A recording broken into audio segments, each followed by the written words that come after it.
What's up? Here we are. I think we're going on 8 weeks out of first full Ironman Japan. After that, doing a couple 78.3s. So tomorrow is going to be my first big day of this prep. So that big day is going to consist of 1 hour swim. It's supposed to be a 60 to 90 minute kind of rest recovery before going to the ride. I'm probably going to try to get that done in a little bit of a shorter period because it's projected to be very hot tomorrow. This swim's obviously going to be done in a pool because I'm not going to go swim in the ocean when it's dark outside. And then going to be a 5-hour ride and then a 2-hour run. The 2-hour run I'm going to try to do outside, but once again, if this heat is just too much, going to have to be smart and go inside for it, but definitely going to stay outside on the bike because being out in the elements and practicing on the bike in the wind and the sun and the rain, you never know what's going to happen race day, so you may as well be prepared. But just going over, kind of getting everything prepared for what I'm going to bring for this massive day. Just on the bike though, my bike setup, I am going to be rocking my front hydration, which I'll keep refilling with the quick fill up top. I'm going to have like 8 gels, just because I'm going to have 2 caffeinated gels in there. Typically, I do 3.5 scoops of carb powder in each of my bottles. So that's about like 85, 90 grams of carbs, plus 1 gel per hour. And then I got these at Costco, just kind of like switch up the taste and the texture and getting these carbs in. I got these little like pure organic fruit bars. Super good. They're basically just like juice concentrates, so similar to the gel, just kind of a solid form. It's nice if you're just slamming gels and liquids all day to break it up and actually have some real food that actually digests well. Super clean, super easy, super light. Definitely recommend. Nerds clusters or whatever do not agree with me. That's a one-way trip to the porta potty. I'm not making the run if I start eating those. Found that out the hard way, thankfully, in training, but definitely won't be doing that. And then just doing a once over of the bike, making sure everything's tight, pressures are all good. I have my spare, I have extra batteries, I have anything that I could possibly need, making sure the drivetrain's charged because that would be horrible. But yeah, just kind of going over things, getting ready for tomorrow. I'm going to be filling up my bottles.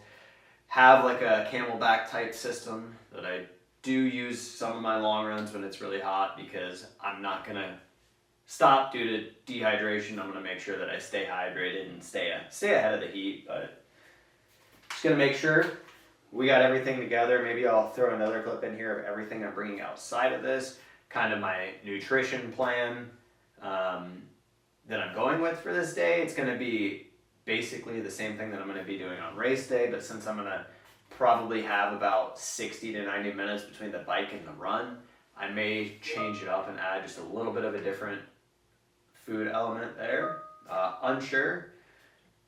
We'll play that by ear, but mostly it's just going to be carb powders, these fruit bars, and gels. So I guess we'll check in at the maybe the run and the swim. I'm unsure. I'm definitely going to be wearing my tri-suit for the run and the bike, but I don't know if I really want to wear it in the pool and kind of get it destroyed.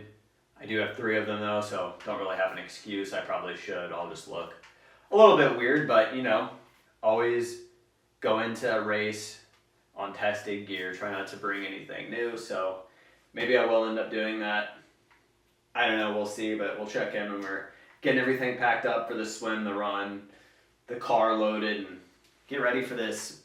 Should be interesting 8-hour day. If the heat cuts it a little bit short, whatever, it's just going to get me a good test to see where my fitness is. So we'll see where we go from here. So checking with you at the run setup. I was going to do this where all my running stuff was set up, but my dog was asleep over there. So here we are back in front of the bike. But this time, back with some running. So always bring some sort of body glide or whatever type of glide you can.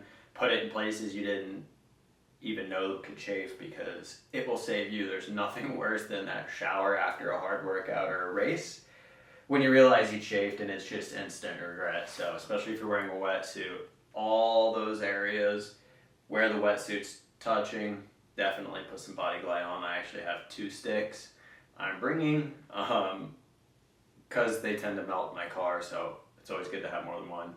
And I have this, it's Happy Nuts. I don't really know, it's supposed to be like a lotion to powder kind of deodorant, anti-chafe, anti-stick for, obviously, down there. It has never led me too wrong, so I stick to these 2. Some people recommend all kinds of other stuff. I don't know. I don't typically have an issue with it, so I just kind of use it more as a preventative measure. So for the run and the bike, these are going to be absolutely critical. Even on race day, putting this in your transition or your like emergency bag would be crucial. So also some ibuprofen, or like that 400 milligram ibuprofen, the really strong ones you can get. Definitely recommend that. So anti-chafe, and then anti-chafe for the nipples here with some nipple covers. I have the worst time with this. It actually like scabbed over after one of my workouts where I was stupid and ran in my cycling jersey because I don't know why I did that, covered in sweat, and it just rubbed my nipples raw. So shout out to my mom for sending me these randomly. Probably the best like $4 I've spent, because that is brutal. I almost had to call out of work so I could work remotely because my shirt couldn't even touch my nipples, but here we are. That'll probably go on before the bike, just so I'm not trying to put it on all sweaty. So before the bike, throw those on.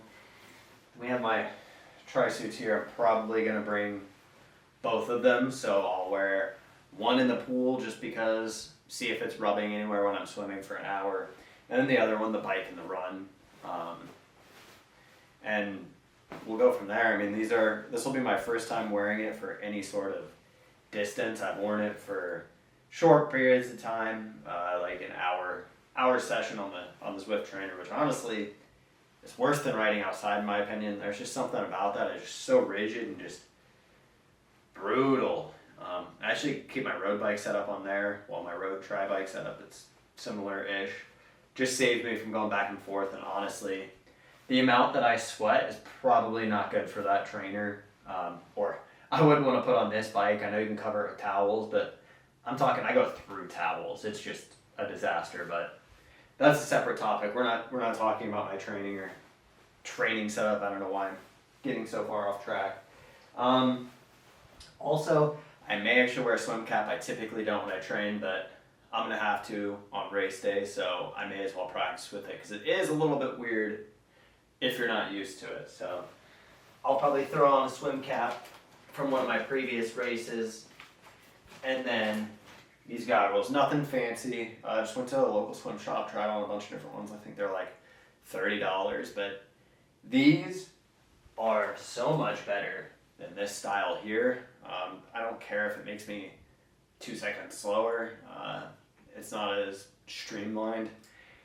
I don't care. These are comfortable. I can wear them all day. They don't leak. These didn't leak. And I never had an issue, but once you try on like a comfortable pair, like comfort over style and trend for sure.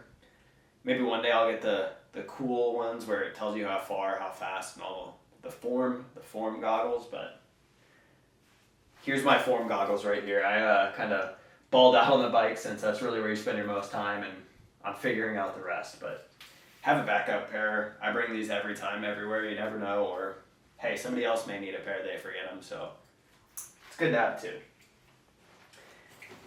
Other than that,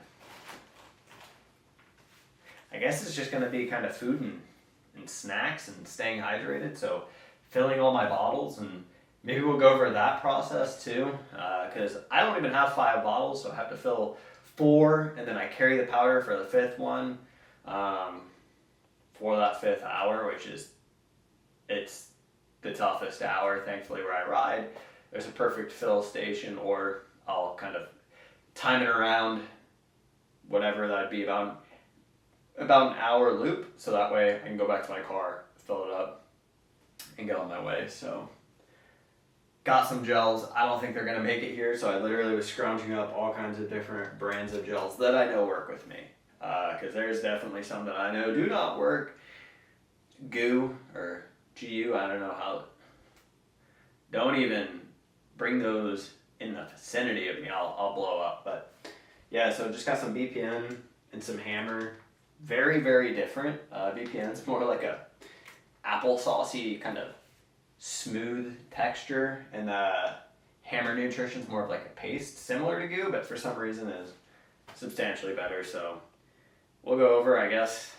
I don't know when the next time I'm going to check in is. Maybe tomorrow morning, maybe later when I'm filling up my bottles, maybe loading my car, maybe on my phone on the ride, on the swim. We'll see how it goes, but really today, it is 2 o'clock.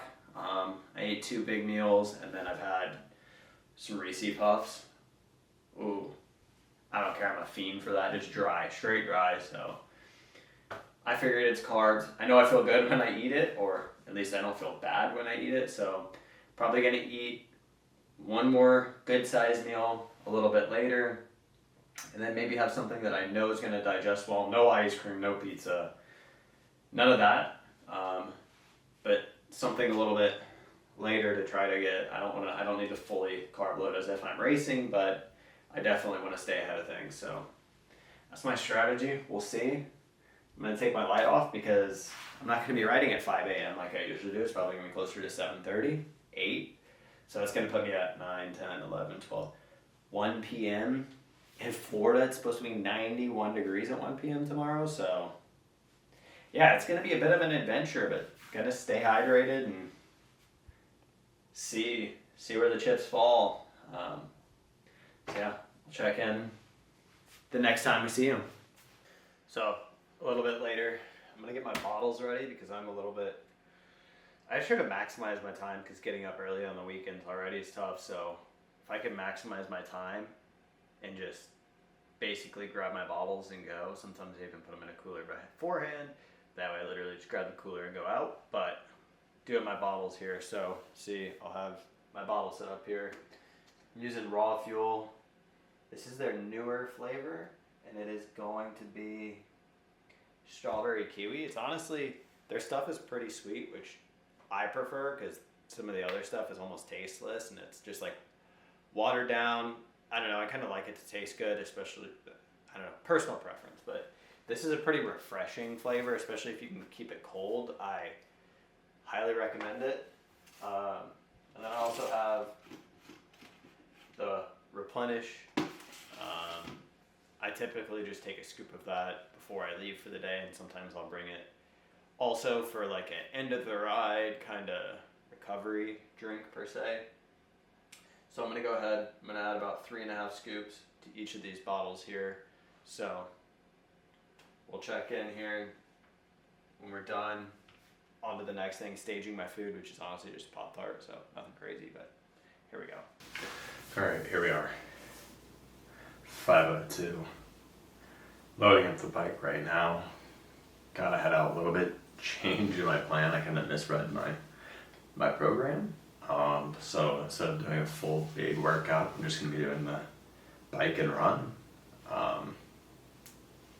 So still, nevertheless, going to be a big day.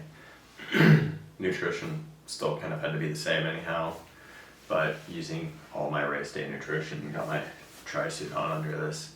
Gonna bring my bib just in case after 3 hours I need to change and go back to my car, put on my bib, but we'll see. Gonna put in a little bit higher of an effort on the ride today. I've been cruising around the high 120s to 130. This week I'm gonna try to probably start there after about an hour, kind of work up to maybe a 140, try to kind of maintain a 20 mile per hour average, but it is already really hot. I think it's like 78 degrees, so it is crazy for being 5 a.m., but just gotta stay hydrated and try to stay out of the heat. So I'm gonna get started as early as possible. We're gonna let it rip, so we're gonna, from here on, probably check in on the phone and get it started. Absolutely brutal out here. It's already 80 degrees, but 6 a.m., so better get this started before it's 100 degrees. So check in with you whenever I'm alive.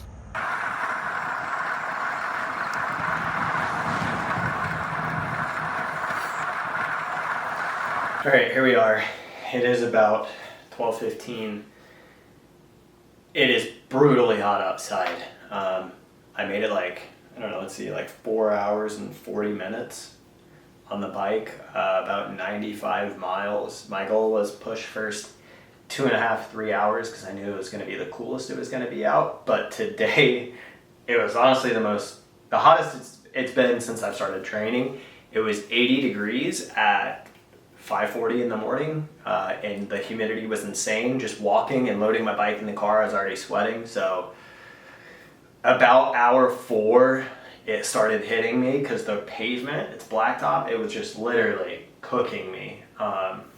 But nevertheless, made it, kind of replenished a little bit. It's been now about an hour and 20 minutes. It is too hot to make this run, so I'm going to be forced to do it on the treadmill. So I guess it is what it is. Gonna get it in, but we're gonna see. Honestly, my legs and my lung, everything feels great, but that heat was something else. I checked in like once. Honestly, for the first 3 hours, I was so locked in that I didn't look at anything, so I didn't check in at all. But here we are. I did manage to nail my nutrition and hydration though, so honestly, like I said, I feel great for this run. No, it's not a break necessarily, but I do feel good. So hopefully, fingers crossed, this goes well. So let's go suffer on the treadmill. I mean, enjoy the treadmill. So let's see how it goes. I don't know. All right, we're back in the same place that it started, maybe, I think. I'm not really sure. It's been a day. So ended up just doing the bike and run. Bike was good. I think I kind of touched on it a little bit. So onto the run. Legs honestly felt great. I think it was like a 9:10 pace, so nothing record breaking, but also it was pretty easy. Feel great. On the run, I did 1 element pack before and then 2 gels during. I brought more, just didn't need it. My stomach was not in a very good place from yesterday's food. Something I ate just didn't do well, so I didn't just want to keep piling stuff on it. So now I'm just kind of replenishing with good foods. But overall, honestly, a great confidence builder knowing that it's 90 some degrees with extreme humidity, that I can hold good paces. And I mean, pace is one thing, but I can do the distances. That's what's most important, at least for this first full that I'm doing. But even like this threshold work that I'm doing during the week for my runs just is building confidence like no other. All that zone 2 work is finally paying off now that I've built that base, and working in these intervals and these higher paces is giving me confidence, because it's like my training sessions are 7 to 9 mile runs, and that's like almost a half marathon. I'm crushing 22 miles an hour easy for like the first 60, 70 miles of my 90-mile ride. And obviously this isn't a race day or anything. Anything could happen, but it's like, this has given me good confidence going forward. So I guess now we're 9 weeks out and gonna go 2 more weeks pushing, pull back, 1 more little build period, and then peak, and we're going to be flying halfway across the world. I guess tomorrow I go to pick up a bike box for this, found one locally, saved a couple $100 from what I was going to buy, so saved a ton of money. So yeah, let's go. Things are rolling, and we're just going to keep on cruising.